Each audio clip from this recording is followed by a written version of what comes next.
नमस्कार दोस्तों, मैं अंशुल जैन आप सभी का अंशुल जैन ऑनलाइन क्लासेस में एक बार फिर से स्वागत करता हूं। आज हम सभी छत्तीसगढ़ आर्थिक सर्वेक्षण 2019-20 का वीडियो नंबर 8 देखने वाले हैं, जिसके अंतर्गत हम बहुत सारी योजनाओं के बारे में पढ़ेंगे, बैंकों के बारे में पढ़ेंगे।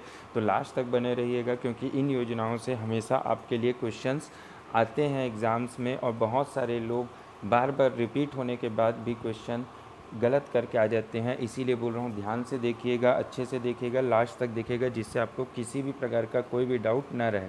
इसके पहले भी हमारे आर्थिक सर्वेक्षण के ऊपर 7 वीडियोज़ लेक्चर आ चुके हैं, तो जिसने भी अभी तक नहीं देखे हैं कृपया देख लीजिए। और जो हमारे चैनल से अभी नए जुड़ रहे हैं, कृपया हमारे चैनल को सब्सक्राइब कर लीजिए और बेल आइकॉन पर क्लिक कर दीजिए, जिससे आने वाले वीडियोज़ के नोटिफिकेशन आप तक पहुँचते रहे। सब्सक्राइब करना न भूलिएगा, और अगर वीडियो अच्छा लगता है तो लाइक और शेयर ज़रूर कीजिएगा, जिससे ज़्यादा से ज़्यादा लोग हमारे वीडियो का लाभ ले सके। तो चलिए अपना लेक्चर स्टार्ट करते हैं।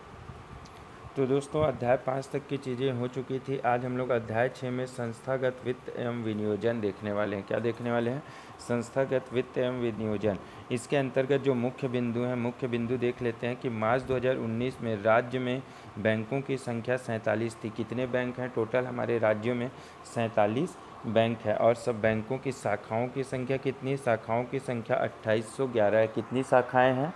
2811 शाखाएं हैं। और एटीएम की संख्या कितनी है? 3221। कितनी है? 3221। कुछ दिनों पहले ये क्वेश्चन आ गया था, शाखाओं की संख्या कितनी है, तो वो 2018 के बेसिस पे आया था। अब आपको याद रखना है 2019 के बेस पे। तो 2019 के बेस पे शाखाओं की संख्या कितनी है? 2811 शाखाओं की संख्या है।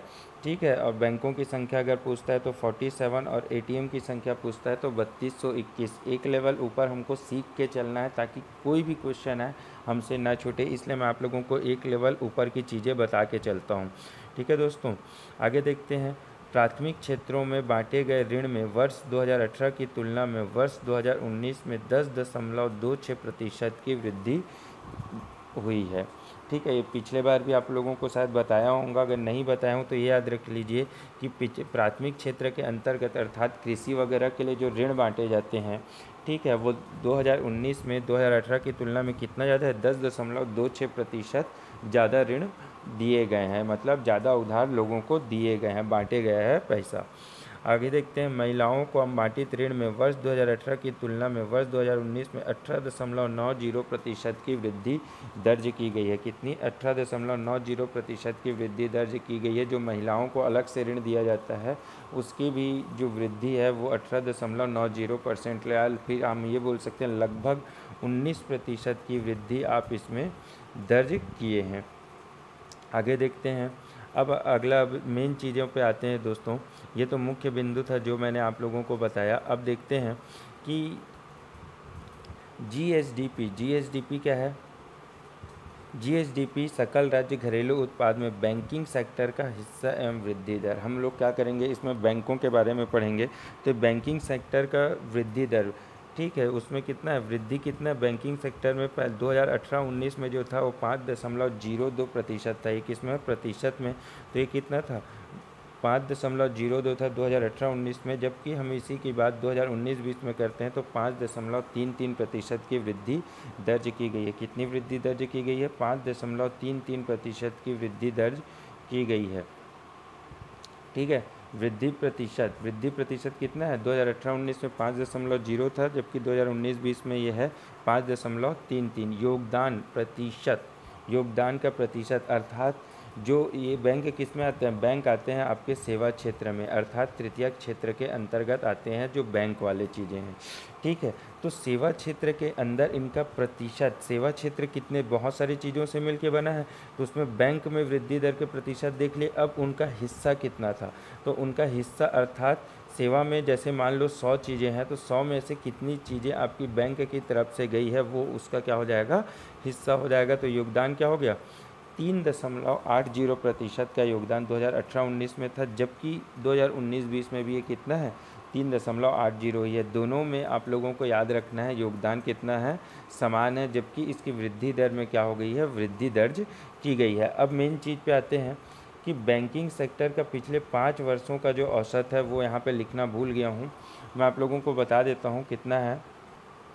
कितना है 5.40। यहाँ पे मैं लिखना भूल गया हूँ, ये जो औसत है वो कितना है 5.40% का औसत है बैंकिंग सेक्टर का। पिछले 5 वर्षों का जो औसत है कितना है वो है 5.40% का है, जबकि पिछले 5 वर्षों में वृद्धि दर उतार चढ़ाव भरा रहा है। कितना रहा है?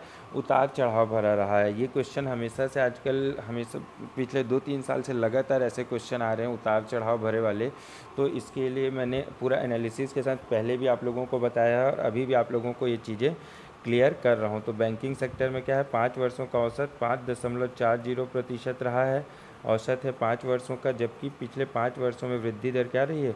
उतार चढ़ाव भरी रही है। लेकिन अगर इसी में आप योगदान देखें, जो योगदान है वो भी क्या रहा है? पिछले 5 वर्षों का आप उठा के देखेंगे तो उतार चढ़ाव भरा ही रहा है। ठीक है दोस्तों, अब आगे चलते हैं, आगे योजना देखते हैं। अब इसके आगे कृषि क्षेत्र में क्रेडिट में 8.48% की वृद्धि दर्ज की। क्रेडिट अर्थात इन लोग ये भी एक क्या है लोन का प्रकार है, लोन देते हैं। तो कृषि क्षेत्र में जो लोन दिया गया है वो कितना है 8.48% की वृद्धि उसमें दर्ज की गई। कितनी वृद्धि दर्ज की गई है? 8.48% की। ठीक है दोस्तों, मैं बार बार इसलिए बोलता हूँ ताकि आप लोगों को सुन सुन के चीज़ें याद हो जाए। अगर आपको इरिटेशन होती है तो आप बता दीजिएगा, तो आगे से मैं उसको भी कम कर दूंगा। लेकिन मेरा उद्देश्य सिर्फ ये है कि जितनी बार ज़्यादा मैं बोलूँगा उतना ज़्यादा आप लोगों को समझ आएगा और क्या है वो आपके दिमाग में वो चीज़ें बैठ जाएंगी। अब देखते हैं प्रधानमंत्री जन धन योजना। ये व्यापम और पीएससी का मोस्ट फेवरेट क्वेश्चन है। जन धन योजना व्यापम में तो कम से कम ये 7 से 8 बार आ चुका है। ठीक है, पीएससी में भी 2-3 बार आया है। तो ये क्वेश्चन से रिलेटेड, इस योजना से रिलेटेड जितनी भी चीज़ें थी मैं आप लोगों को बता देता हूँ। इसकी शुरुआत जो हुई है, इसका प्रारंभ कब हुआ था? 28 अगस्त 2014 से हुआ था। कब हुआ था? 28 अगस्त 2014 को प्रधानमंत्री जन धन योजना का शुभारंभ किया गया था। अब इसमें एक चीज़ है, लाभार्थी को 1 लाख रुपए का दुर्घटना बीमा कवर रुपए डेबिट कार्ड होने पर दिया जाता है। क्या है? अब ये जो प्रधानमंत्री जन धन योजना है इसके तहत क्या किया जाता है? खाता खुलवाया जाता है लोगों का। जिसका खाता नहीं है तो उससे क्या होता है, इन लोगों को एटीएम मिलता है। और जिनका एटीएम रुपए डेबिट कार्ड होता है, क्या होता है? रुपए डेबिट कार्ड। एटीएम को क्या बोलते हैं? डेबिट कार्ड बोलते हैं। तो जिसका रुपए डेबिट कार्ड होता है तो उन्हें 1 लाख रुपए का दुर्घटना बीमा कवर दिया जाता है। क्या दिया जाता है? दुर्घटना बीमा कवर। अर्थात अगर मान लो आपका जाते हुए एक्सीडेंट होता है, आपकी मृत्यु हो जाती है या फिर और कुछ होता है तो आपको 1 लाख रुपए तक का आपका इलाज फ्री है, या फिर आप लोगों को बाद में वो पैसा सेंक्शन किया जाएगा। ठीक है, आगे देखते हैं। 29/5/2019 अर्थात 29 मई 2019 तक जन धन योजना के तहत 1.40 करोड़ खाते खोले जा चुके हैं। कितने खाते खोले जा चुके हैं? 1.40 करोड़। ये क्वेश्चन भी पहले आया था, ये 2017 में आया था। तो ये 2019 का हम लोग याद कर रहे हैं। 2019 में खाते बढ़ के कितने हो गए हैं? 1.40 करोड़ हो चुके हैं। और उसके जिसमें से 98.44 लाख लोगों के पास रुपए डेबिट कार्ड है। 1,40,00,000 लोगों को ये सेंक्शन हुआ है, ये मतलब जिनके खाते खुले हैं उसमें से 98.44 लाख लोगों के पास क्या है? रुपए डेबिट कार्ड है। अर्थात इन सब लोगों का बीमा कवर है। अब इसके बाद क्या है? रुपए कार्ड राष्ट्रपति द्वारा। अब रुपए कार्ड आया कब था? पहले नहीं था। जब 2014 में भाजपा की गवर्नमेंट आई उसके बाद रुपए डेबिट कार्ड आना चालू हुआ और ये 8 मई 2014 को राष्ट्र को समर्पित किया गया था। कब किया गया था? 8 मई 2014 को रुपए डेबिट कार्ड राष्ट्र को समर्पित किया था। और ये किसने किया था? ये किया था राष्ट्रपति ने, भारत के तत्कालीन राष्ट्रपति द्वारा ये किया गया था। ठीक है, तो इससे रिलेटेड जितनी भी चीज़ें थी मैंने आप लोगों को बता दी। एक बार और देख लेते हैं। 28 अगस्त 2014 को प्रधानमंत्री जन धन योजना का शुभारंभ किया गया था। 1 लाख रुपए का बीमा कवर होता है जिसके पास रुपए डेबिट कार्ड होते हैं। उसके बाद 2019 29 मई 2019 तक 1.40 करोड़ या फिर ये बोल सकते हो 1,40,93,000 समथिंग कुछ है। तो ये टोटल आप लोगों का आंकड़ा हो जाएगा। 1.40 करोड़ खाते खोले जा चुके हैं जिसमें 98 लाख लोगों के पास क्या है? रुपए डेबिट कार्ड दिया गया है। अब रुपए डेबिट कार्ड राष्ट्रपति ने कब राष्ट्र को समर्पित किया था? 8 मई 2014 को रुपए डेबिट कार्ड समर्पित किया था। आगे देखते हैं, अब आते हैं मुद्रा योजना। तो मुद्रा योजना से भी आपको कम से कम 7 से 8 बार मिनिमम क्वेश्चन आ चुके हैं मुद्रा योजना से, और ये दोनों योजना ऐसी है जिससे लगातार क्वेश्चन आते रहते हैं, कभी कम होते ही नहीं है। तो मुद्रा योजना का जो फुल फॉर्म है मैं आपको बता देता हूँ, micro units development refinance agency. क्या है? Micro units development refinance agency. यहाँ पे आप लोगों को मैं बता दूँ, कई बार क्या है, माइक्रो में से एम का फुल फॉर्म पूछ दिया है। एम का मतलब क्या होता है, डी का मतलब क्या होता है, आर का मतलब क्या होता है। 2 से 3 बार यही क्वेश्चन एग्ज़ाम पे आए हैं, तो आपको ये नाम याद रखना है। अगर नाम याद है तो आपका क्वेश्चन अगर आता है तो गारंटी है बन जाएगा। क्या है? Micro units development refinance agency. क्या होता है? Micro units development refinance agency इसका पूरा नाम है मुद्रा योजना का। अब इसका आरंभ कब हुआ था? इसका आरंभ हुआ था 8 मई 2015 को। 8 मई 2015 को मुद्रा योजना का आरंभ किया गया था। अब ये किस लिए किया गया था? छोटे कुटीर उद्योगों को ऋण देने के लिए। अब क्या होता है कि जब गवर्नमेंट ने ये देखा कि जो छोटे कुटीर उद्योग वाले हैं उनको पैसे की ज़रूरत पड़ती है, तो वो किसके पास जाते हैं? गांव के गौटिया, या फिर आप ये बोल सकते हैं कि शहर में जो मुनीम वगैरह रहते हैं उनके पास ऋण लेने के लिए। तो उन लोग बहुत ज़्यादा ब्याज दर पे इनको पैसा देते थे, जिसके कारण घाटा भी कई बार ज़्यादा हो जाता था। इसलिए क्या किया गवर्नमेंट ने? मुद्रा योजना लाया, जिसके तहत छोटे कुटीर उद्योग वाले हैं, जो छोटे उद्योग वाले हैं उनको क्या करें, इन्होंने ऋण देना स्टार्ट किया। तो इसको इन्होंने 3 रूप में डिवाइड कर दिया, 3 भाग में। पहला भाग क्या था? शिशु ऋण योजना। शिशु ऋण योजना का मतलब क्या होता है, पहले ये समझ लो।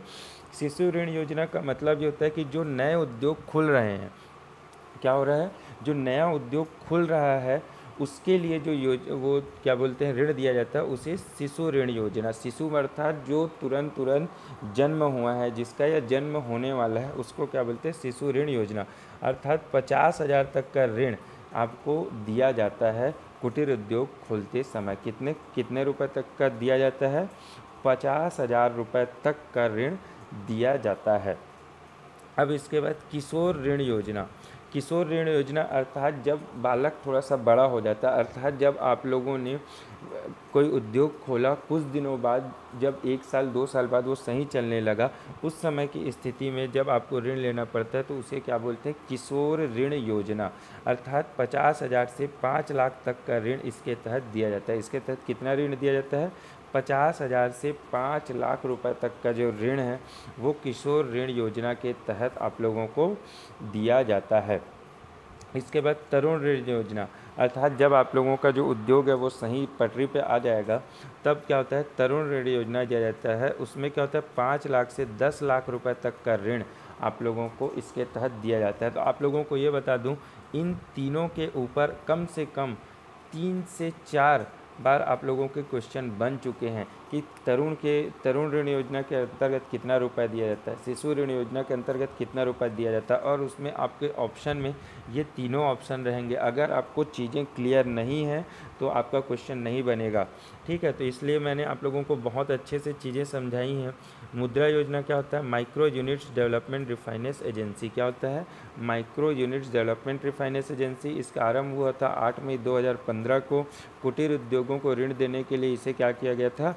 चालू किया गया था, जिसमें सबसे पहले आता है शिशु ऋण। शिशु मतलब जो जन्मा हो तुरंत जिसका नया उद्योग खुला हो, अर्थात 50,000 रुपये तक का ऋण उसके तहत दिया जाता है। किशोर अर्थात थोड़ा सा बड़ा हो गया हो कुछ दिन के लिए, कुछ दिन बाद तो क्या हो जाएगा? 50,000 से 5 लाख तक का ऋण आप लोगों को इसके तहत दिया जाता है। तरुण योजना के तहत 5 लाख से 10 लाख रुपए तक का ऋण आप लोगों को प्राप्त हो सकता है।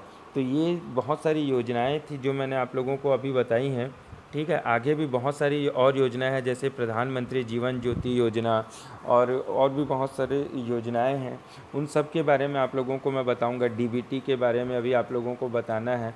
आज का लेक्चर बहुत लंबा हो जाएगा, इसीलिए मैं इसको 2 पार्ट में बनाऊंगा। अगले लेक्चर में मैं और बहुत सारी योजनाओं के बारे में बताऊँगा, और एक अलग से आप लोगों के लिए योजनाओं का एक घंटे का कंप्लीट वीडियो भी तैयार कर दूंगा, जिससे आगे कोई भी आप लोगों को दिक्कत ना हो।